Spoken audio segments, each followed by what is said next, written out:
ৰাজ্যত পুনৰ সংঘটিত হৈছে বোৱাৰী হত্যাৰ ঘটনা। প্ৰথমে যৌতুক বিচাৰি নানান অত্যাচাৰ, তাৰ পিছত হত্যা। এইবাৰ ঘটনাৰ স্থান তামোলপুৰ। অভিযোগ অনুসৰি তামোলপুৰ জিলা সদৰৰ মটঙা চকৰ শান্তনু দাস নামৰ এজন যুৱকে দীৰ্ঘদিন ধৰি নিজ পত্নীক যৌতুক বিচাৰি নানান ধৰণৰ অত্যাচাৰ কৰি আহিছিল। অভিযোগ অনুসৰিয়ে যৌতুক বিচাৰি অত্যাচাৰ কৰাত শান্তনুৰ পৰিয়াল সম্পূৰ্ণৰূপে জড়িত হৈ আছিল। নানা ধৰণৰ অত্যাচাৰ কৰি বিচৰাৰ ধৰণে যৌতুক দিব নোৱাৰাত অৱশেষত শান্তনুৱে পৰিয়ালৰ লগ লাগি নিজ পত্নীক হত্যা কৰে। মৃত বোৱাৰীগৰাকী 2 মাহৰ অন্তঃসত্ত্বা আছিল বুলিও উল্লেখ কৰিছে দুৰ্ভগীয়া বোৱাৰীগৰাকীৰ পিতৃয়ে।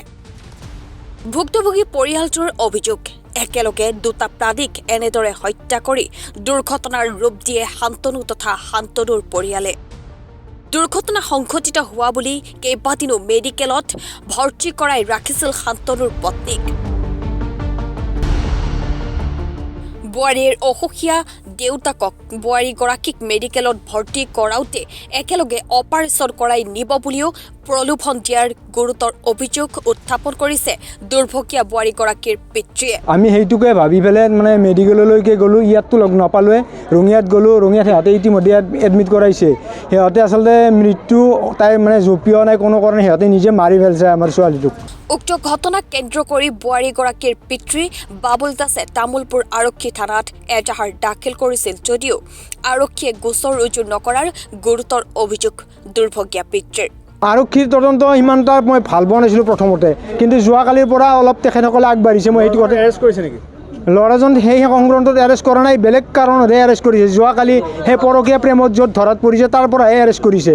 উপায়ন্তৰ হৈ পিতৃয়ে তামোলপুৰৰ আৰক্ষী অধীক্ষকক সমগ্ৰ ঘটনা অৱগত কৰোৱাৰ পিছতেই মঙলবাৰে গোচৰ ৰুজু কৰা বুলি উল্লেখ কৰে। ইপিনে লম্পট শান্তনুৱে নিজ পত্নীক হত্যা কৰাৰ কিছুদিন পিছতেই আন এগৰাকী যুৱতীৰ লগত অপকৰ্মত লিপ্ত হোৱাৰ অভিযোগত তামোলপুৰ আৰক্ষীয়ে শান্তনুক আটক কৰি সোধা পোছা অব্যাহত ৰাখিছে। শান্তনুক আৰক্ষীয়ে আটক কৰাৰ খবৰ লাভ কৰি মৃত পত্নীগৰাকীৰ পৰিয়ালৰ লোকৰ লগতে গাঁওবাসীয়ে তামোলপুৰ আৰক্ষী থানাত উপস্থিত হৈ অভিযুক্ত শান্তনুক ফাঁচি দিবলৈ দাবী উত্থাপন কৰে তথা সমগ্ৰ ঘটনাৰাজিৰ উচিত তদন্ত কৰিবলৈ আৰক্ষী প্ৰশাসনক দাবী উত্থাপন কৰে। ঘটনা সন্দৰ্ভত দোষীক কঠোৰতকৈ কঠোৰতম শাস্তি বিহি দুৰ্ভগীয়া পৰিয়ালটোক ন্যায় দিবলৈ অসমৰ মুখ্যমন্ত্ৰী ডক্টৰ হিমন্ত বিশ্ব শৰ্মাক আহ্বান জনাই দুৰ্ভগীয়া পিতৃয়ে। শুনা হিচাপত সেই ল'ৰাজন হেৰি বুলি গম পাওঁ আৰু বিল্ডিঙৰ পৰা ফেলে মাৰা বুলি চব মাৰ, আমি এতিয়া দুখে শাস্তি পাব লাগে, সেইটোৱে আমি বিচাৰোঁ। ছোৱালীজনী ন্যায় পাব লাগে পৰা বুলি আমি সেইটোকে ভাবি পেলাই মেডিকেললৈকে গ'লোঁ, ইয়াততো লগ নাপালোৱে। ৰঙিয়াত গ'লোঁ, ৰঙিয়াত সিহঁতে ইতিমধ্যে এডমিট কৰাইছে। সিহঁতে আচলতে মৃত্যু তাই জপিওৱা নাই কোনো কাৰণে, সিহঁতে নিজে মাৰি পেলাইছে আমাৰ ছোৱালীটোক। মাৰি পেলাইছে সিহঁতে যৌতুকৰ কাৰণে, পৰকীয়া প্ৰেমৰ কাৰণে মোৰ ছোৱালীক মাৰি পেলাইছে। মোক এই কাৰণে কোনো দিনে তাৰমানে ছোৱালীটো আহিলেই মোক ঘৰত কয়, দেউতা মোক কিবাকৈ বস্তুখিনি দি।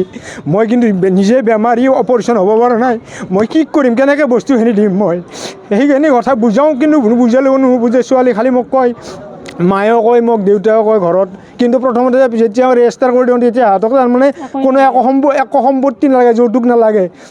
কিন্তু এতিয়া চব লগা হৈছে সিহঁতক। কাৰোবাৰ লগত পৰকীয়া প্ৰেম হৈছে। ইয়াত থানাৰ পৰাই মোৰ ছোৱালী একবাৰ উদ্ধাৰ কৰি লৈ গৈছে তাক, পৰকীয়া প্ৰেম প্লাছ যৌতুক। যৌতুকৰ কাৰণে মোক ঘৰত বইনাকক ধৰি গালি পাৰিছে, 3 দিবাৰ গালি পাৰে, কিন্তু মই ৰাইজৰ মানুহক জনোৱা নাই, কাৰণ মোৰো সন্মানৰ কথা আছে। যোৱাকেইটাই বইনাকক ধৰি গালি পাৰে, সৌৰাকেইটাক একদম বেয়া ভাষাটো যিটো আছে বইনাকক ধৰি সেইটো কৈছে, সেইটো ধৰি। আৰু এই আজি মোটামুটি মোৰ ছোৱালী মৰা আজি 10 দিন 11 দিন হোৱাৰ লগে লগে সি বেলেগ ছোৱালীৰ লগত মদে মাংস খাই পৰকীয়া প্ৰেমত লিপ্ত হৈ আছে তাতে। দিছিলোঁ মই, কিন্তু সাধাৰণ হিচাপে দিছিলোঁ, কাৰণ মোৰ ছোৱালীটো তেতিয়া মই মৰা বুলি ভবা নাছিলোঁ। মই হয়তো মাৰিছে, কিবা এটা হৈছে, সিহঁতে মনততো সন্দেহ সম্পূৰ্ণ, সিহঁতে পৰা বুলি কোৱাৰ পিছত মোৰ কাৰণ 6 বছৰে সেইখন বিল্ডিঙত চলিছে, কিন্তু কোনোদিনে পৰিব নোৱাৰে। আৰক্ষীৰ তদন্ত কেনেকুৱা হৈছে? আৰক্ষীৰ তদন্ত ইমান এটা মই ভাল পোৱা নাছিলোঁ প্ৰথমতে, কিন্তু যোৱাকালিৰ পৰা অলপ তেখেতসকলে আগবাঢ়িছে। মই সেইটো কথা এৰেষ্ট কৰিছে নেকি?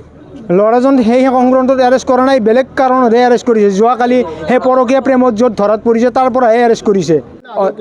যোৱাকালিটো দিছে, মোক দিছে যে কিবা 308 নেকি বি, যোৱাকালিৰ কেছটো আপোনাৰ দিছে। কেছটো দিছেনে নাই? হা?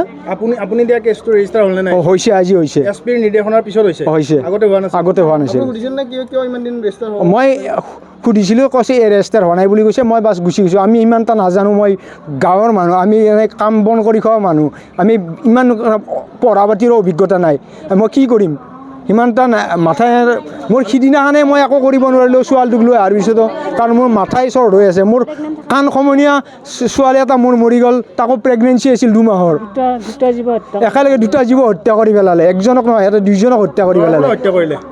ল'ৰাজন নহয়, ঘৰৰ সকলোৱে লগ লাগি কৰিছে। ল'ৰাজনেতো কৰিছেই, ঘৰৰ সকলোৱে লগ লাগি কৰিছে। গোটেইকেইটা জড়িত আছে, কিন্তু সিহঁতৰ বোৱাৰীজন নাই দিয়ক, বোৱাৰীজন ঘৰত নাই, বাকীকেইটা গোটেইকেইটা আছে। কাৰণ গোটেইকেইটা থকাৰ পিছত ছোৱালী এজন বিল্ডিঙৰ পৰা পৰিলেও মৰিব নোৱাৰে, কাৰণ তৎক্ষণাত। আৰু কংকন ডক্টৰ ঘৰৰ ওচৰতে, তাক নিয়া নাই, অক্সিজেনৰ অভাৱত মৰা বুলি কৈছে ডক্টৰে। কোন কোন জড়িত আছে নামকেইটা জানো? মই জানো, শান্তনু কুমাৰ দাস, তাৰপিছত প্ৰদীপ কুমাৰ দাস, গোলাপী ভৰালী, দেজী দাস, তাৰপিছত মনোজ দাস, গোটেইকেইজন জড়িত আছে। কাৰণ সিহঁতে গোটেইকেইজনে জানে। আৰু মোক মেডিকেলত প্ৰথম দিনা মোৰ লগত ভালকৈ কথা বতৰা পাতিছে, চব কৰিছে। 2 নম্বৰ 3 নম্বৰ দিনৰ পৰা চব মোৰ পৰা আঁতৰত থাকে। আমি কিবা খাইছোঁ না, 10 পইচা মোৰ লগত আছে, সেইবিলাক চিন্তা কৰা নাই। মাক দেউতাকজনে কেনেকৈ গৈছোঁ, আমি তাত গৈছোঁ কেনেকৈ হেৰি গৈছোঁ, বেলেগক ভিক্ষা কৰিছোঁ, আলহীৰ মানুহক যিগিলা খবৰ ল'ব গৈছে, ভাই মোক অলপ পইচা দিছা। মুখ্যমন্ত্ৰী কি ক'ব? মুখ্যমন্ত্ৰী কম, ছাৰে যাতে মোক ন্যায় বিচাৰ কৰি দিয়ে মোক। ল'ৰাজনক কি কৰে? ল'ৰাজনক মইতো ফাঁচি দিয়া বিচাৰোঁ।